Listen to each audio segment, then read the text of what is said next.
బెంగాల్లో సీఎం సువేందు అధికారి ప్రమాణ స్వీకారానికి చంద్రబాబు నాయుడు వెళ్ళడం ఇది పెద్ద విషయం కాకపోయినా ఈ మధ్య బీజేపీతో చంద్రబాబు నాయుడు గారు చాలా క్లోజ్గా మూవ్ అవ్వడం వెనుక టార్గెట్ ఏంటి సార్? ఎస్ అండి, ఇప్పుడు కూటమిలో ఉండడం వేరు, కూటమిలో ఉన్న ఇంకా ఒక్క సొంత పార్టీలో ఉన్నట్టు వ్యవహరించడం వేరు. చంద్రబాబు నాయుడు గారు ఒకప్పుడు వాజ్పేయి గారి టైంలో ఆయన గవర్నమెంట్లో ఉన్నారు. అప్పటితో ఎన్డీఏలో అప్పట్లో వాజ్పేయి టైంలో ఒక పార్ట్నర్గా ఉన్నప్పటికీ ఇప్పుడు మోడీ గారి టైంలో పార్ట్నర్గా ఉండడానికి చాలా చాలా తేడా కనిపిస్తుంది. ఒక బాడీ లాంగ్వేజ్ ఏంటి, ప్రవర్తనలు ఏంటి, అన్ని విషయాల్లో. ఒకప్పుడు వాజ్పేయి గవర్నమెంట్లో ఉన్నప్పుడు గుర్తుపెట్టుకోవాలి, అప్పుడు అంత అత్యధిక ప్రాధాన్యత ఏమీ లేదు. చాలా ఒక 24 పార్టీల్లో టీడీపీ కూడా ఒక పార్టీ. కానీ ఇప్పుడు అసలు బీజేపీ సంకీర్ణ ప్రభుత్వానికి ఒక మేజర్ పిల్లర్గా చంద్రబాబు నాయుడు గారు ఉన్నారు. కాబట్టి ఇప్పుడు ఇంకా కట్టుదిట్టంగా చేసుకోవచ్చు అనమాట. కాకపోతే అప్పుడు వ్యవహార శైలి అనేది చాలా స్ట్రిక్ట్గా ఉండేది. అసలు సెక్యులర్గా ఏదైనా గుజరాత్లో అల్లర్ల నెపంతో ఆయన బయటకు కూడా వచ్చేసాడు. ఇదే మోడీ గారి మీద కోపంతో ఆయన బయటకు కూడా రావడం జరిగిందనమాట.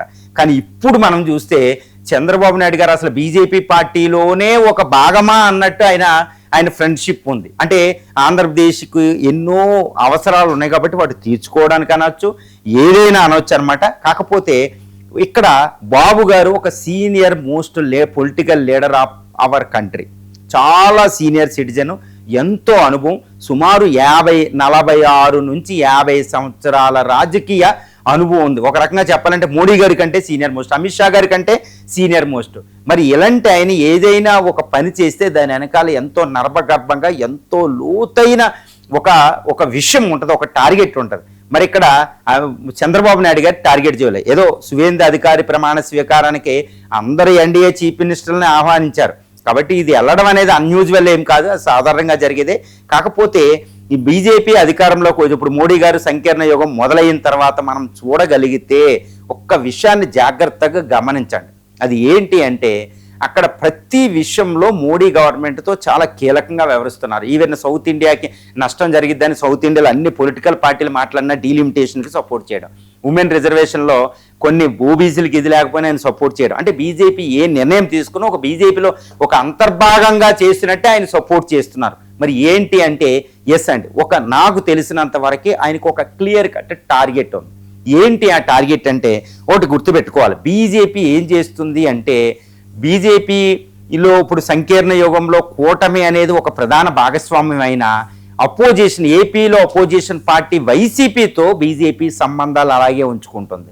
వైసీపీ మీద ఎన్నో కేసులున్న జగన్ గారి మీద ఇప్పుడు సిబిఐ ఈడీలు కానీ చాలా తీవ్రమైన చర్యలకు పాల్పడడంలో అక్కడ కేజ్రీవాల్ని వాళ్ళని ఎలా చేశారో అంతకంటే ఎక్కువ తీవ్రమైన కేసులున్నా ఆయన బెయిల్ అలాగే విదేశాలు వెళ్తారు, అన్నీ వెళ్తారు. అంటే వైసీపీని ఇబ్బంది పెట్టాలంటే బీజేపీతో చాలా క్లోజ్గా మెలగాలి. కాబట్టి ఇది వైసీపీకి ఒక క్లియర్ కట్ వార్నింగ్ అనమాట. ఎందుకంటే తొందరగా సంబంధాలు ఇంకా పెంచుకుంటే వైసీపీ అధినేతని ఏదైనా చేయొచ్చు. రెండు, బీజేపీ ఆర్ఎస్ఎస్లకు కూడా ఒక క్లియర్ మెసేజ్ ఇస్తున్నారు చంద్రబాబు నాయుడు గారు. ఏంటంటే వచ్చే రాష్ట్రపతి ఎన్నికలు మనం జరగబోతున్నాయి. సంవత్సరంలో రాష్ట్రపతి ఎన్నికలు మొదలవబోతున్నాయి, తంతు మొదలవబోతుంది కాన్స్టిట్యూషన్ ప్రకారం. దాని ప్రకారం వచ్చే రాష్ట్రపతి ఎన్నికల్లో ఈయన రాష్ట్రపతిగా కంటెస్ట్ చేసే అవకాశాలు పుష్కలంగా ఉన్నాయని నేను అనుకుంటున్నా. అందువల్ల ఇటు బీజేపీ ఆర్ఎస్ఎస్లకి ఆయన మెసేజ్ ఇస్తున్నారు, నేను ఎప్పుడు ఎన్డీఏకి సపోర్ట్ చేస్తా, బీజేపీ ఐడియాలజీను నాకు ఉంటుంది, హిందుత్వ ఐడియాలజీ కూడా నాకు ఉంటుంది, మీరు ఏం భయపడక్కర్లేదు, నాకు రాష్ట్రపతి పోస్ట్ ఇవ్వండి అని. అంటే ఇప్పుడు ఈయన సౌత్ ఇండియా నుంచి రాష్ట్రపతిగా పోటీ చేస్తే ఇటు లోకేష్ గారికి చీఫ్ మినిస్టర్ పోస్ట్ వస్తే మొత్తం సరిపోతుందన్నమాట. కాబట్టి నాకు తెలిసినంత వరకే ఈయన ఇంత క్లోజ్గా బీజేపీ ఆర్ఎస్ఎస్లతో ఉండడానికి కారణం ఏంటంటే ఇటు వైసీపీని ఇబ్బందుల్లో పెట్టడం ఒకటే కాదండి, తిరుగు లేకుండా రాష్ట్రపతి పోస్టులోకి ఈయన వెళ్ళబోతున్నారు అనేది అనుకుంటున్నా. అందుకే ఆయన అంతగా పొలిటికల్ స్టెప్పులు చాలా జాగ్రత్తగా వేస్తున్నారని చెప్పొచ్చు.